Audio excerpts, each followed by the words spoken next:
Bapak Ibu, Shalom. Ya, pagi yang luar biasa, ya, pagi atau siang ini, jam 9:30. Bapak Ibu, kita memasuki minggu kedua di bulan Maret. Kita akan belajar, ya, mengenal tentang Firman Tuhan. Ya, minggu kemarin firmannya tentang Akulah pintu. Nah, Bapak Ibu bisa ditampilkan? Ya, hari ini kita akan belajar, ya, Akulah jalan, akulah kebenaran, dan akulah hidup. Ya Bapak Ibu. Nah, ada 7 perkataan Yesus tentang akulah. Ya, dan akulah itu ada akulah roti hidup. Ya, semua ada di Yohanes. Bapak Ibu bisa membaca ini, ya, mulai Yohanes 6 sampai Yohanes 15.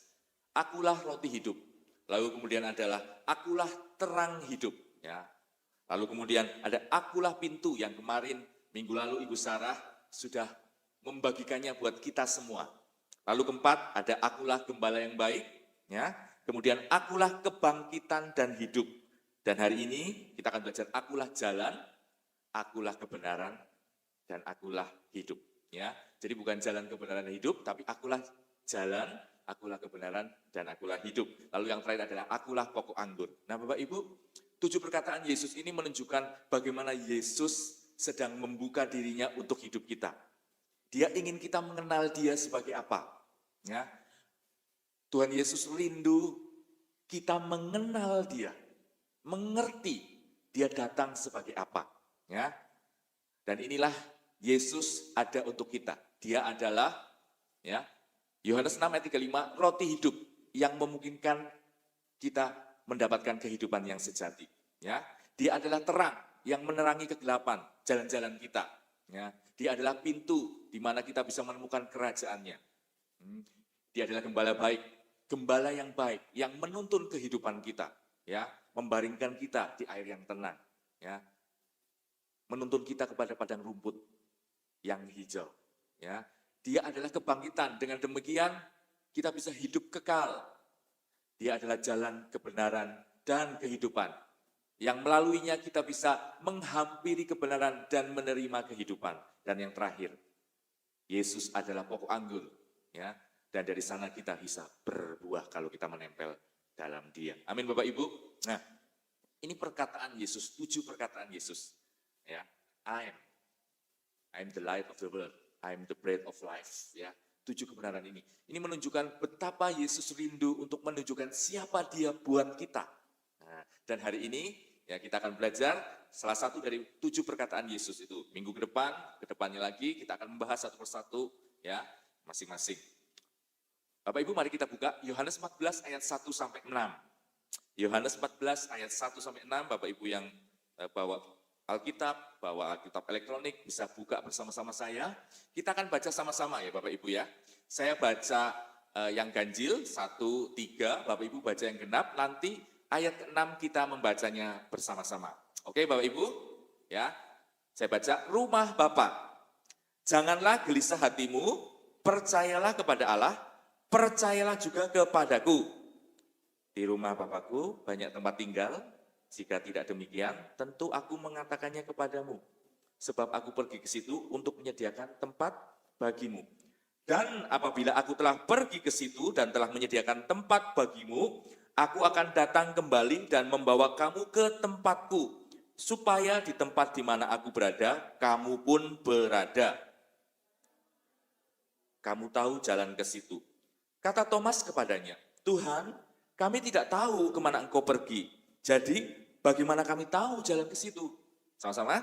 Kata Yesus kepadanya, akulah jalan dan kebenaran dan hidup. Tidak ada seorang pun yang datang kepada Bapa kalau tidak melalui aku. Amin. Ya. Saya percaya firman Tuhan ini akan menolong kehidupan kita, memerdekakan kehidupan kita. Nah, Bapak Ibu, perikop ini ya sebetulnya terbagi menjadi 3. Ya, ada 3 bagian yang kita bisa belajar. Nah, perikop ini bercerita tentang Yesus pada beberapa waktu sebelum dia mengalami penyalipan. Jadi Yesus ketemu dengan murid-muridnya, ya, murid-muridnya punya pengharapan, punya sebuah mimpi, sebuah gambaran bahwa Yesus yang mereka ikuti 3,5 tahun ini nantinya akan menjadi raja bangsa Israel. Dan dia akan mengalahkan penjajahan Roma, ya, dan akhirnya menjadi raja. Dan mereka murid-muridnya bisa menjadi paling tidak menteri-menterinya. Ya, mereka sangat berharap Yesus menjadi raja, menjadi Mesias, penolong dalam kehidupan bangsa Israel saat itu yang sedang dijajah. Ya, tapi di akhir perjalanan, ya, mendekati waktu penyaliban, Yesus memberikan sebuah pesan. Dan pesannya itu membingungkan. Ya, Yesus berkata, aku akan pergi. Ya, pergi ke rumah Bapa, di mana nanti aku akan menyiapkan tempat. Nah, tempat itu aku siapkan buat kamu, karena di sana itu banyak tempat. Aku sedang menyiapkan tempatnya. Tapi jangan khawatir, aku akan balik lagi dan membawa kamu ke sana. Ya, lalu Thomas bertanya, Tuhan, piye carane? Kami tidak tahu jalan ke sana. Lalu Tuhan berkata, akulah jalan, akulah kebenaran, dan akulah hidup. Ya, Bapak Ibu. Nah, 3 bagian ini kita akan bahas. Ya, yang pertama, setiap kita itu, ya, sadar atau tidak sadar, kita itu merindukan untuk kita itu kembali ke rumah Bapa. Amin? Enggak ada yang amin. Saya pasti senang di sini. ya, ya. Setiap kita, ya, saya menyadari setiap kali saya melihat ketidakadilan, ya, di jalanan, di mana rasanya hidup kok banyak tidak adilnya, ya. Saya rindu nanti di surga nanti di mana keadilan ditegakkan, ya, di mana tidak ada ratap tangis waktu saya mengunjungi anak sakit, mengunjungi orang sakit. Tuhan, kapan ini berhenti, ya? Saya merasa seperti itu. Mungkin Bu Sarah sering, ya, Bu Sarah, ya. Nah, saya percaya setiap kita itu sebetulnya ada kerinduan, ya. Karena kita itu asalnya bukan dari dunia ini, Bapak Ibu. Walaupun kita hidup di dunia ini, kita tidak berasal dari dunia ini.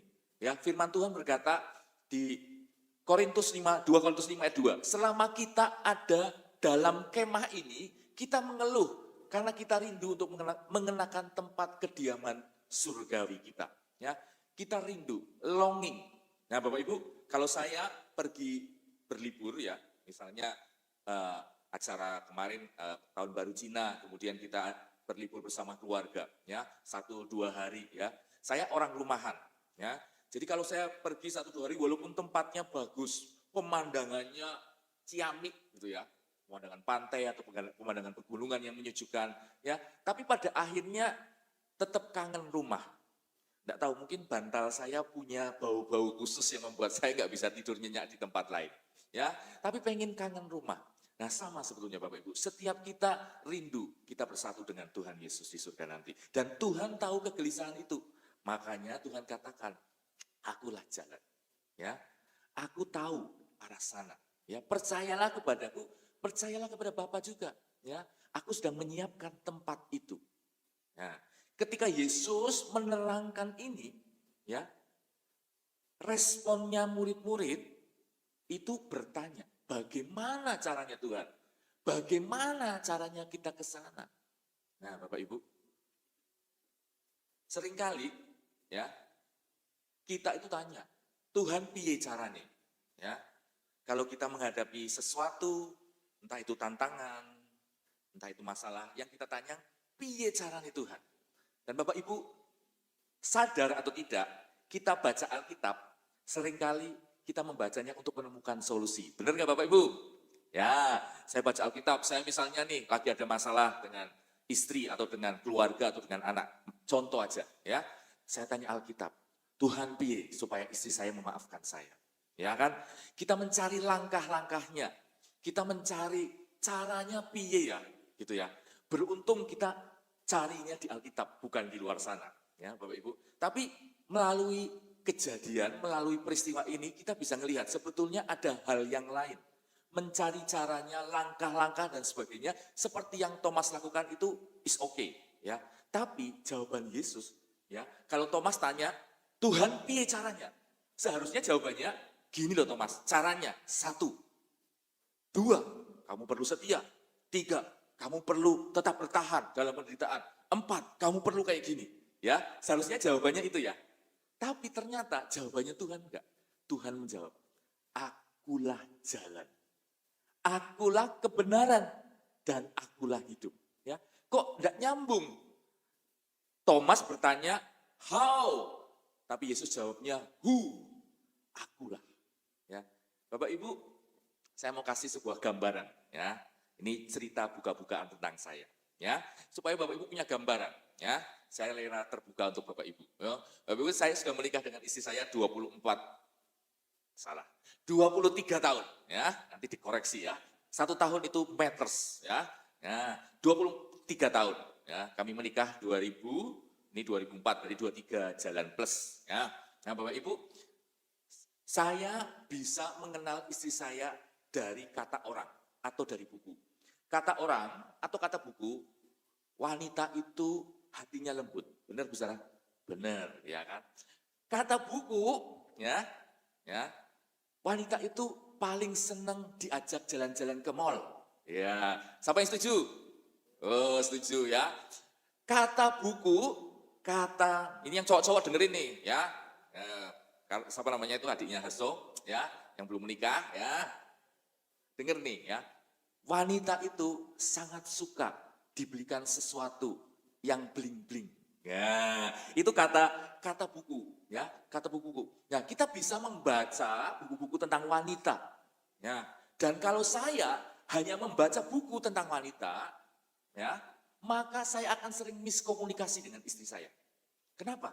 Karena walaupun istri saya itu wanita, ya, tetapi saya perlu mengenal dia secara pribadi. Benar nggak Bapak Ibu? Ya, saya perlu tahu. Dan ternyata setelah saya kenal dia secara pribadi, dia bukan wanita biasa. Wah, ya kan? Dia nggak suka jalan-jalan ke mall. Padahal buku-buku ya tentang wanita selalu ngomong wanita itu suka ke mall. Istri saya nggak suka ke mall.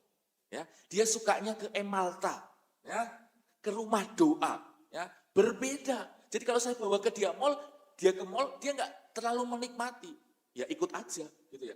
Tapi sebetulnya hatinya pengen ke tempat lain. Nah, kalau saya hanya mengandalkan apa kata orang, ya, apa kata buku-buku pintar tentang wanita, ya, saya akan sering miskomunikasi dengan dia. Tapi kalau saya mengenal dia secara pribadi, saya berhubungan dengan dia. Ya, saya tahu apa yang dia suka. Saya akan tahu apa yang dia nggak suka. Yes. Dan saya akan tahu seperti apa dia. Dan yang luar biasa ya, ketika kami punya hubungan relasi, apa yang menjadi kesukaannya, ya, menjadi kesukaan saya. Bapak Ibu, saya asalnya dari Jawa Tengah sebelah sana, ya, mendekati selatan, ya tidak usah disebutkan namanya, malu saya, ya, blusuk soalnya, ya, di tempat saya nggak ada yang namanya soto, ya, nggak ada, adanya sauto. Sauto itu soto yang pakai tauco, makanya sauto, ya, soto pakai tauco, sauto namanya. Nah, ketika saya tinggal di Klaten, ya, saya dekat dengan istri saya, dia makannya soto. Pagi soto, siang soto, malam kalau tidak ketemu yang lain, soto lagi. Ya, ya, akhirnya apa yang dia suka, saya suka Bapak Ibu. Ya, saya jadi suka soto. Ya, sekarang kalau kemana-mana pulang dari gereja, tanya Pak Sani, mesti carinya soto. Ya kan, makan soto, ngobrol, ya kan. Soto itu murah, hangat, wah pas banget ya. Habis ini langsung mikirin soto. Ya, apa yang dia suka menjadi kesukaan saya juga. Dan apa yang dia nggak suka, saya mulai sama nggak suka juga. Istri saya paling nggak suka kalau sama orang yang perkataannya itu kotor. Dia paling sensitif kalau gojeknya apa namanya menjurus gitu ya. Terus kata-katanya kasar, ya kata-katanya penuh umpatan, dia paling nggak suka. Ya, nah dulu saya sering melakukan seperti itu. Ya, lama-lama ketika saya mempunyai hubungan dengan istri saya, ya, saya jadi tahu, oh dia nggak suka ya. Lalu saya mulai menjaga perkataan saya. Saya mulai menjaga guyonan saya. Saya mulai menjaga apa yang keluar dari mulut saya. Kenapa Bapak Ibu? Apakah karena istri saya mengancam saya? Enggak. Karena saya tahu dia nggak suka itu. Dan apa yang dia tidak sukai, lama-lama saya juga tidak sukai. Ya, kami saling mempengaruhi Bapak Ibu. Dan saya percaya, ya, kembali ke firman ini. Kalau Bapak Ibu mengerti, mengenal Yesus secara pribadi, ya, apa yang dia sukai, apa yang menjadi hatinya akan menjadi hati kita. Amin. Perintah-perintahnya bukan lagi menjadi sesuatu yang bersifat wajib, Wah yang ini tidak boleh, tidak boleh. Bukan Bapak Ibu. Tapi karena Allah nggak suka, maka saya nggak melakukannya. Dan saya melakukannya bukan karena terpaksa. Ya, tapi karena saya mengasihi dia. Amin Bapak Ibu. Ya, makanya jawabannya bukan di bagaimana caranya.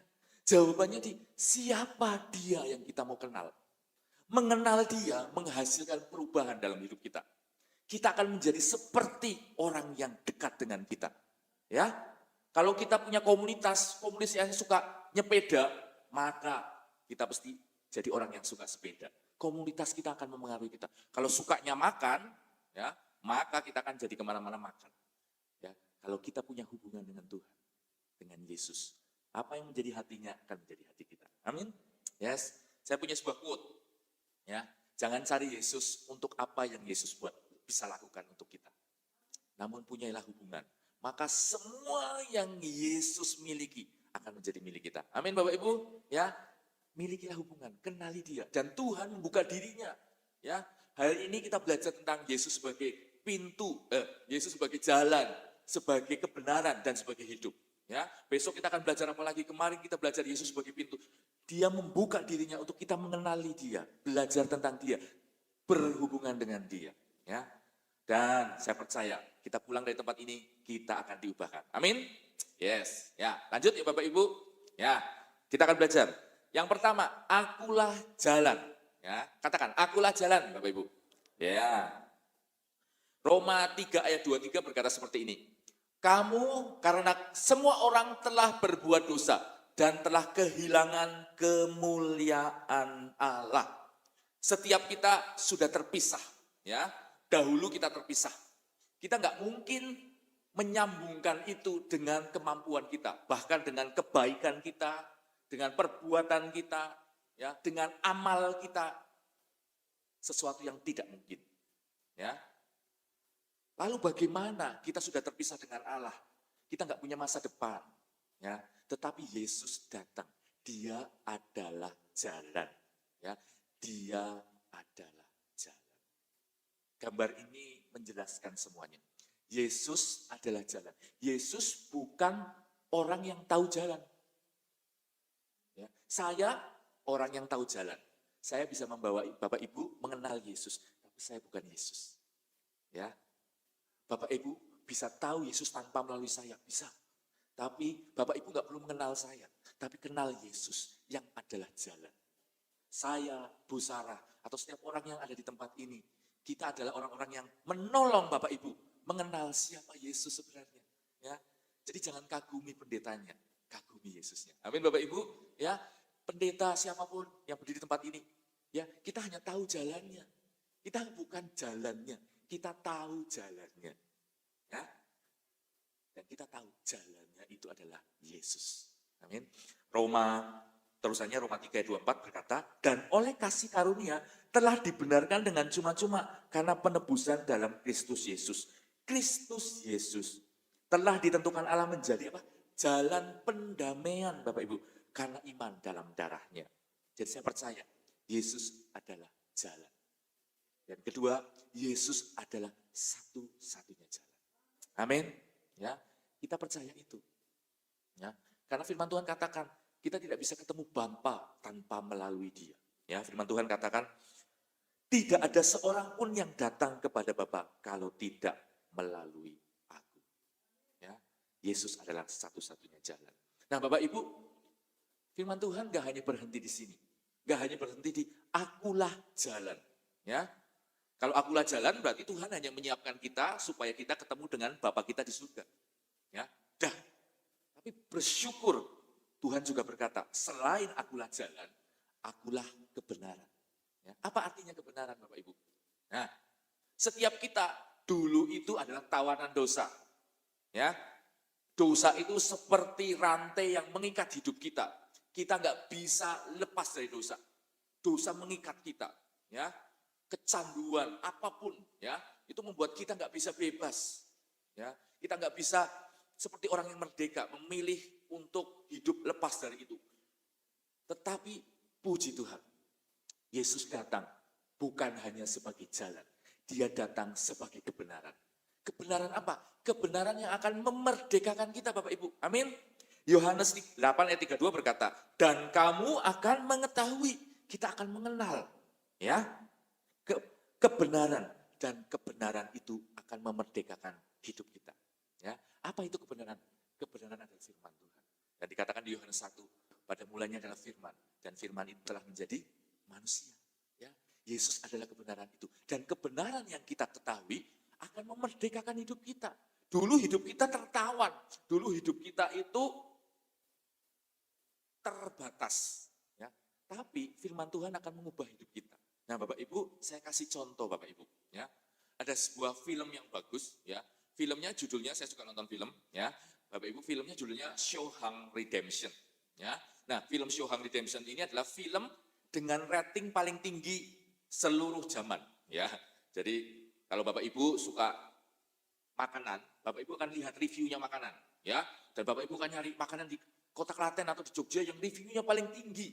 Dicari, terus kata orang paling enak, mestinya enak. Ya kan? Nah ini film yang ratingnya paling tinggi, belum ada yang mengalahkan.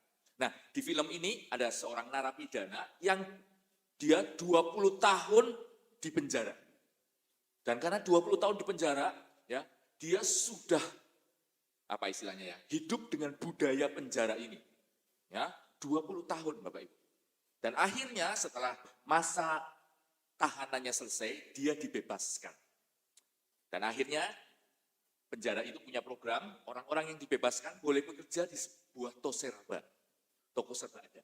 Dan dia bekerja sebagai orang yang ngepak barang.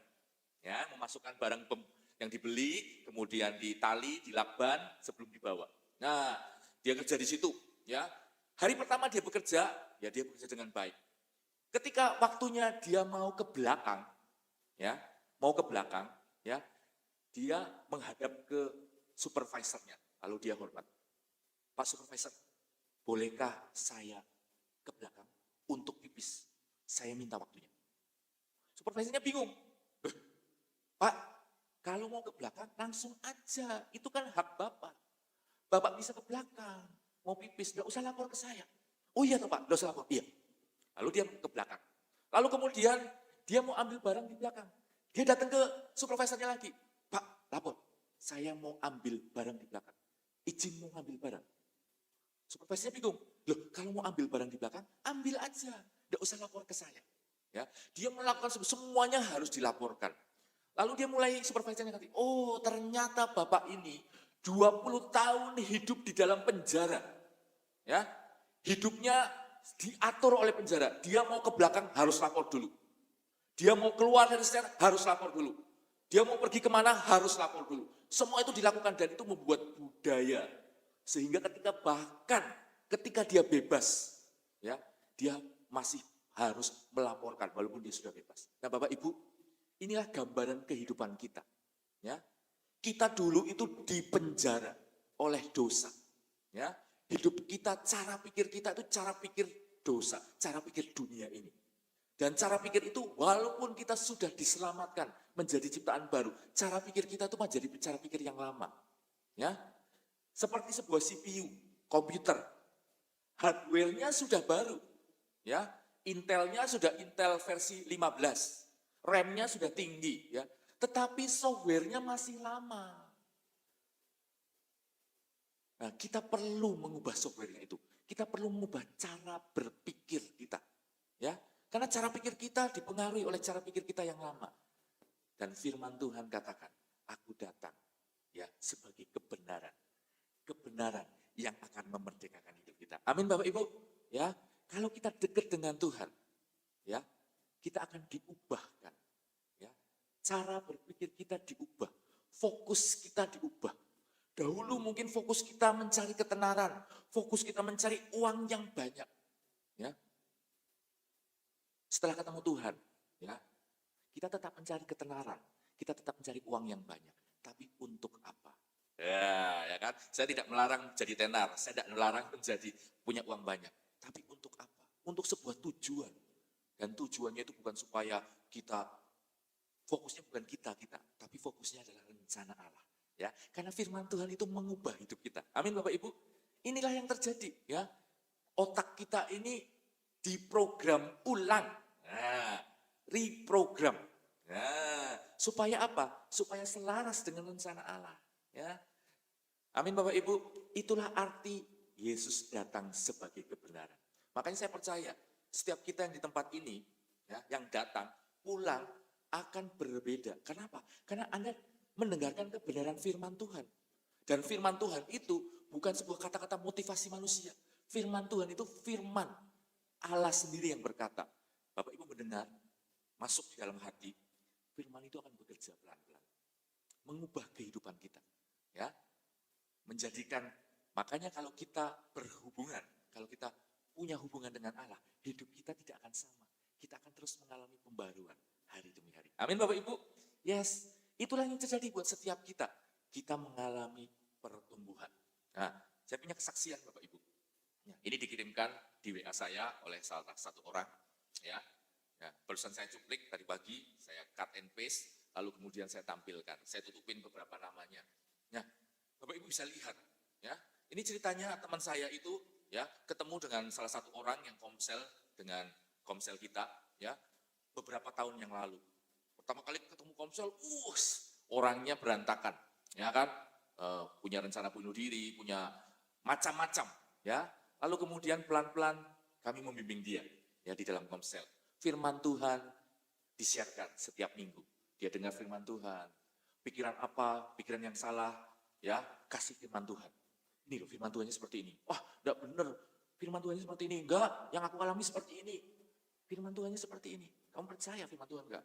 Lalu dia mulai membuka hatinya. Hatinya mulai berubah. Dan kemarin teman saya ini ketemu dengan teman yang berapa tahun itu. Dan ketika dia ngobrol, sekarang responnya berbeda. Ya, responnya berbeda. Ada pertumbuhan. Ya, ada sebuah pengenalan yang baru tentang Kristus. Sekarang dia menjadi orang yang berbeda. Ya, bagaimana dia menjawab, bagaimana dia melihat kehidupan ini dengan kacamata yang berbeda. Saya percaya itulah fungsi firman Tuhan dalam hidup kita. Amin. Kebenaran yang akan mengubahkan. Kebenaran yang menghasilkan orang yang berbeda. Masalah yang dihadapi bisa saja sama Bapak Ibu. Ya. Tantangan yang sedang dihadapi mungkin sama. Tapi responnya bisa berbeda. Kenapa? Karena dia punya cara pikir yang baru. Aku tidak sendiri lagi. Yesus ada di dalam aku. Yesus pasti menolong aku. Sehingga dia tidak lagi menjadi orang yang gampang khawatir misalnya. Dia tidak lagi menjadi orang yang gampang menyerah. Ya. Kenapa? Karena firman Tuhan mengubah kehidupan kita. Itulah aku adalah kebenaran. Kebenaran yang akan memerdekakan hidup kita. Amin Bapak Ibu. Yes. Dan yang terakhir. Ya.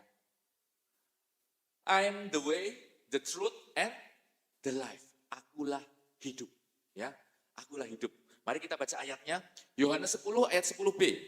1, 2, 3. Dalam segala kelimpahan. Ya. Aku datang, siapa? Yesus datang supaya mereka, kita, mempunyai hidup dan mempunyainya dalam segala kelimpahan. Nah Bapak Ibu, seringkali yang kita fokuskan kelimpahannya. Oh Yesus datang supaya saya mobilnya 2, ya, supaya saya rumahnya 2, misalnya, ya. Bukan seperti itu Bapak Ibu. Ya, Yesus datang untuk yang pertama-tama memberi kita hidup. Ya, sebuah kehidupan. Kehidupan yang seperti apa? Ya, asal kata dari hidup di sini adalah Zoe.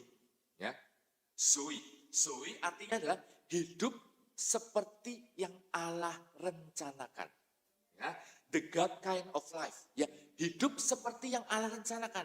Apakah Allah merencanakan sesuatu yang tidak baik dalam kehidupan kita? Tidak. Rancangannya adalah rancangan damai sejahtera. Rancangan buat kita itu rancangan yang membawa masa depan yang cerah. Itulah kehidupan yang Allah inginkan dalam kehidupan kita. Amin. Dan Allah datang supaya kita memiliki itu Bapak Ibu. Ya, memilikinya itu. Dan memilikinya bukan nanti, saat kita di surga nanti. Enggak. Memilikinya saat ini Bapak Ibu. Saat ini Allah datang supaya kehidupan kita. Allah tahu hidup kita di dunia ini enggak sempurna. Kita hidup di dunia yang sudah jatuh di dalam dosa. Tapi ada kekuatan, ada pengharapan di dalam Dia. Bahwa Allah datang untuk memberikan kita hidup. Sebuah kehidupan yang seperti Allah rencanakan. Ya, Allah tidak hanya membuka, Allah tidak hanya sebagai jalan, tapi Allah adalah kebenaran yang akan memerdekakan kita. Dan karena cara pikir kita diubahkan, maka kita bisa memiliki sebuah kehidupan yang seperti Allah rencanakan. Amin Bapak Ibu. Saya kasih gambaran Bapak Ibu. Ya, saya punya mug, ya, mug ini. Nah, mug ini broken, mug ini rusak Bapak Ibu. Ya, mug itu harusnya ada pegangannya. Kenapa? Karena mug ini diciptakan untuk menerima air panas. Ya, Bapak Ibu kalau minum es pakainya plastik. Kenapa? Karena bisa dipegang. Ya, kalau beli es teh jumbo itu dia nggak pakai mug, ya rugi, ya kan? Isinya sidik, ya. Makanya harus besar dan pakai plastik. Kenapa? Karena bisa dipegang. Tapi coba Bapak Ibu ke Starbucks, ya, atau ke kopi-kopi, beli kopi yang panas, mesti pakai sesuatu yang ada pegangannya, atau dikasih sesuatu yang bisa dipegang. Tujuannya ini. Tapi mug ini rusak, ya, patah pegangannya, ya. Kalau ini di kafe diapain? Dibuang, nggak ada fungsinya. Walaupun masih bisa menyimpan air, nggak akan ada fungsinya. Nah Bapak Ibu, apa yang Allah kerjakan dalam kehidupan kita? Allah memperbaiki hidup kita, ya. Allah memperbaiki kehidupan kita. Mug ini bisa diperbaiki. Nah, ketika mug ini jadi benar, mug ini dikembalikan nggak ke fungsinya? Dikembalikan ke fungsinya. Kalau mug ini sudah benar, maka dia bisa menerima air panas lagi. Maka dia bisa digunakan untuk minum kopi. Maka dia bisa digunakan untuk minum teh. Dikembalikan ke fungsi awalnya. Nah Bapak Ibu, Tuhan Yesus menyelamatkan kita.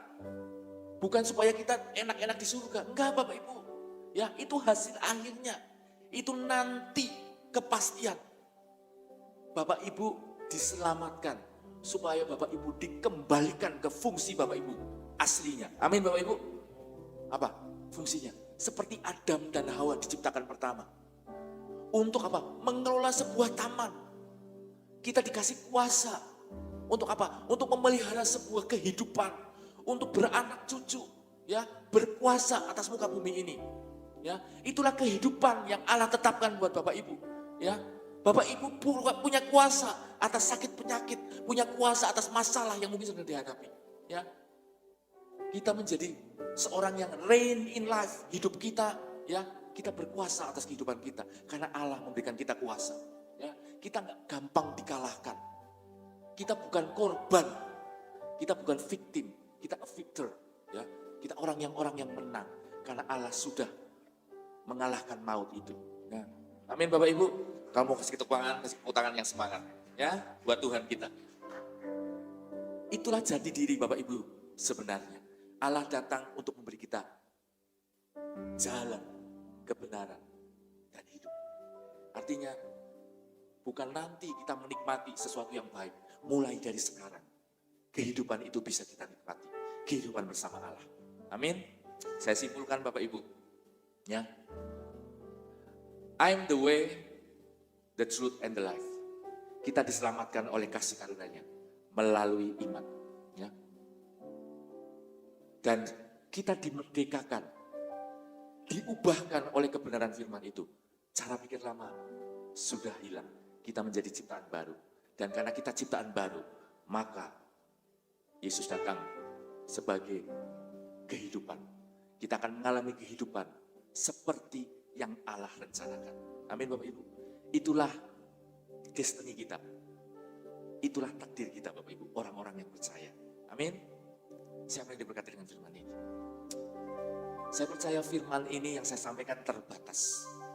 Ya, tetapi firman yang punya kuasa itu, yang penuh kuasa ini akan bekerja dalam kehidupan Bapak Ibu. Menghasilkan perubahan. Kita akan pulang dari tempat ini berbeda. Kita punya cara pikir yang baru. Iya ya, masalah yang aku hadapi ini, ya, aku bisa. Bukan karena aku mampu, tapi karena Tuhan ada di dalam aku. Tuhan yang sudah datang, Tuhan yang sudah memberi jalan, Tuhan yang sudah memerdekakan hidup aku, Tuhan yang adalah kehidupan itu sendiri ada di dalam aku. Maka aku bisa, aku mampu bersama Dia. Amin Bapak Ibu.